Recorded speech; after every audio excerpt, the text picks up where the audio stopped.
Bar for bar album reviews. Aminé, Limbo. Limbo is the second studio album from Portland rapper Aminé. This project is the follow-up to his debut album, Good For You, and his mixtape slash album thing, 1.5, which I really liked and was a big fan of. It's kind of hard to categorize the type of music that Aminé makes because he has quite a range. So you just kind of got to listen to it and see for yourself what it is. Anyways, the album comes in at a total runtime of 44 minutes with 14 tracks, most of which were really good. To start things off, we have the track Burden. This song uses the same sample that West Side Gun used for his track WrestleMania 20. So when I first heard Burden, I kind of added my own West Side Gun ad-libs. Now that I've listened to it a bunch of times, that happens less frequently though. This track serves to bring listeners back up to speed with where Amine has been, as well as some of his thoughts on current social issues. The instrumental that's used here really adds to the impact of what he's saying, because it's a pretty open and light beat, so the main focus is really just Aminé's words. In this track, he also makes a callback to his debut, Good For You, with the lines, "Yellow roses in the sky, Pastor rocket yellow tie, choir make my mama cry, yellow suit, yeah, I'm fly, Coldplay playing yellow live." This calls back to his track, Yellow, from Good For You, as well as referencing the album cover for Good For You being very yellow. I don't know if it's just me, but I kept calling Good For You the yellow tape until I remembered what the album title was. Like, I just defaulted to yellow tape. He also references the Coldplay song Yellow as well. In his second verse, he pretty directly touches on some of the social issues that I alluded to with the lines, "Man, I'd rather die before I give up. Keep my fucking foot on the necks and never let up." That it should be pretty evident, but this is in reference to the death of George Floyd back at the end of May. The next track on the album is Woodlawn, which is the neighborhood that Aminé grew up in Portland. And this track is apparently dedicated to his friend Mark, who's recently incarcerated. Apparently Aminé played this track for him through the phone, and that really seems what the chorus is referencing. So it's really talking about his reaction, which I thought was pretty cool. The majority of his first verse here is dedicated to Kobe, who passed away earlier this year. Damn, this year's crazy. This also ties in really well to the next track, which is a skit titled Kobe. In the skit, we hear the impact of Kobe's death, where the speaker is saying that when Kobe died, he lost some of his innocence. And now he's just kind of come to a realization that he has to kind of figure out how money works and all that. To what I interpreted as to get to pretty much the point at where Kobe was, because he was fairly young and he accomplished so much. The next track we get is Roots, which features Jid and Charlie Wilson. This track talks about your roots as a person, but more specifically, like how you grew up, what you grew up around, and what you've been taught. The first line from Aminé is, "You say you heard a lot about me. Fuck what you heard." Which is basically him saying, you don't really know me, you don't know my roots.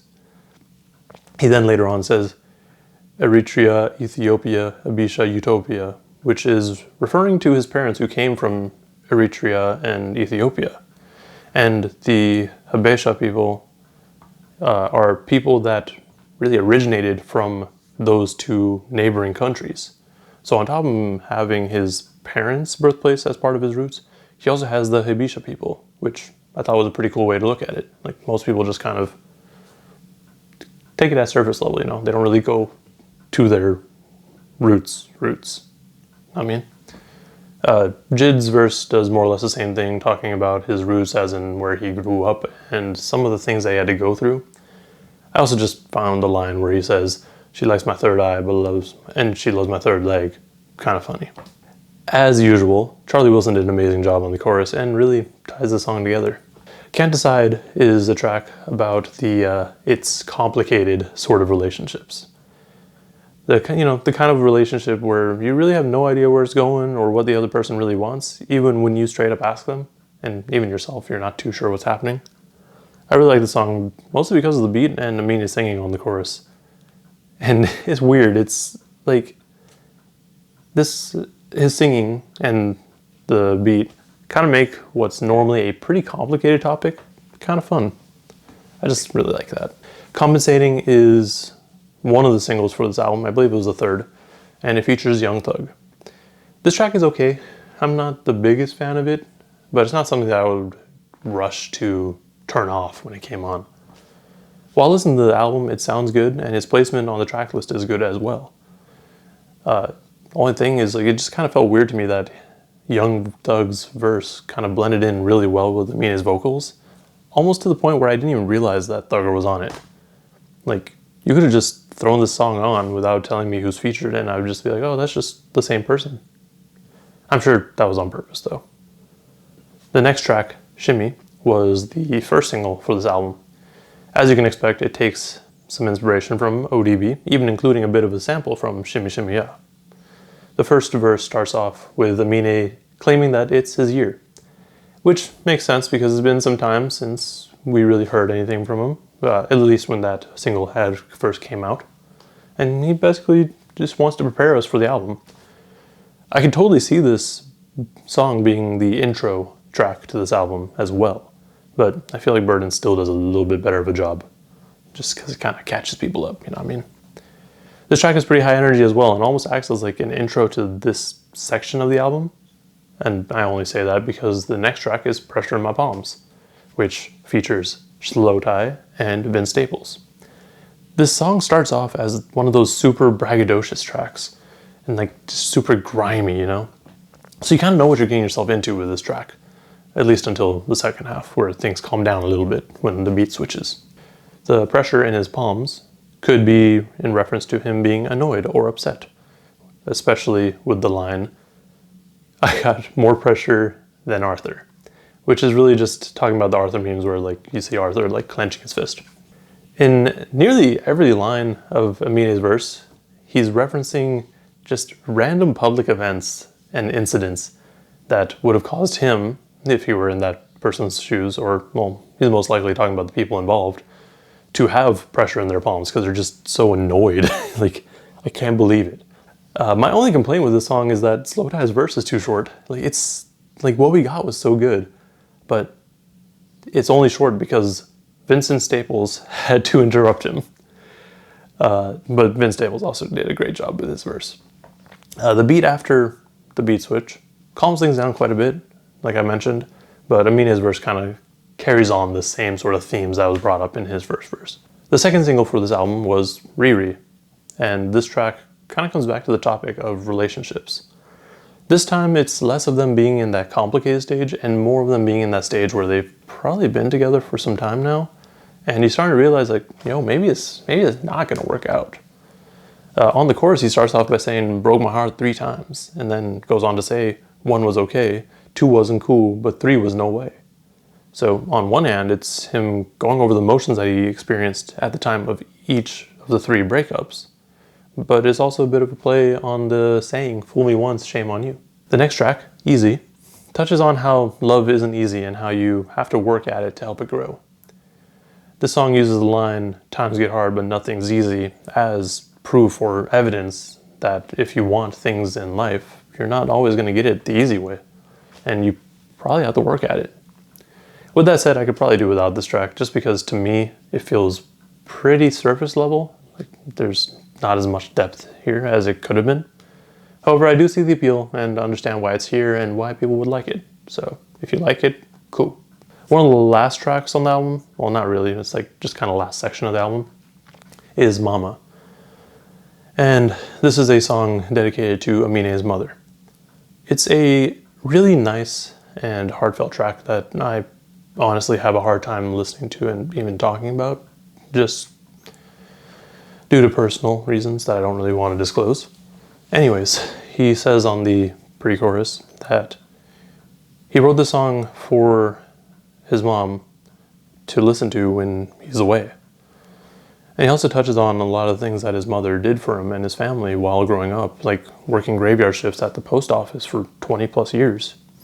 He also talks about how he didn't want her to worry about him when he moved out first, because, I mean, you know how mothers are.